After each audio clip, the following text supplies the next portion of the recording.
Let's talk about the massive proposed cuts to the Cleveland School District. They're still sinking in today, but for many, they're feeling the shock, and it's turned into anger and dismay over what happens next. Last night, you may recall, the interim CEO announced plans to close 7 schools, eliminate nearly 1,000 jobs, including 650 teachers. Education reporter Kim Wheeler joins us tonight. Kim, deep cuts expected, but the word many are using here is devastating. You're right, and we knew it would be bad, just not how bad.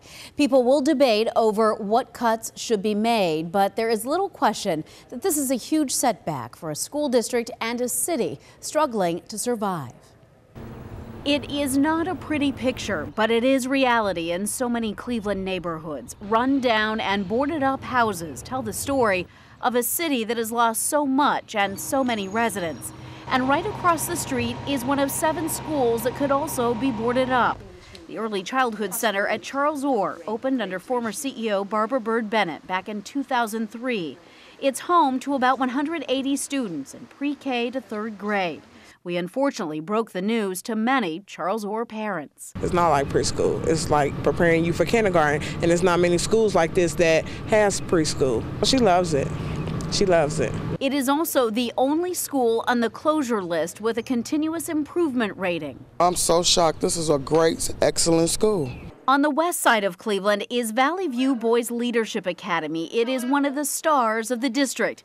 The district is not closing this school, but this mom has 2 sons here and worries about the massive cuts. If we don't pay for it now by educating them and spending the money, they're investing in prisons. That just doesn't make sense to me. It does not make sense to me at all. She also was laid off last year from the district as a family liaison, but continues to volunteer at the school. They're just letting me down. It's a big letdown, but I'm going to believe in Valley View. Now, here's the big question, and we don't have the answer yet. Last year, when they planned to lay off 550 teachers, the district predicted class sizes of 45 students to 1 teacher.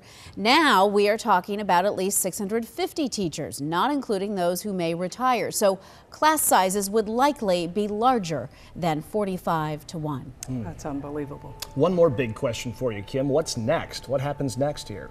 Well, the board could vote on this as soon as April 5th, and judging from some of the questions that we heard last night raised by some of the school board members, this will not necessarily be an easy sell for the interim CEO. And negotiations, by the way, start tomorrow with the Cleveland Teachers Union, but the district is already saying there is not much room to negotiate now. Always tough when you have to report people are losing their jobs. Yeah, it is. Thanks, Kim.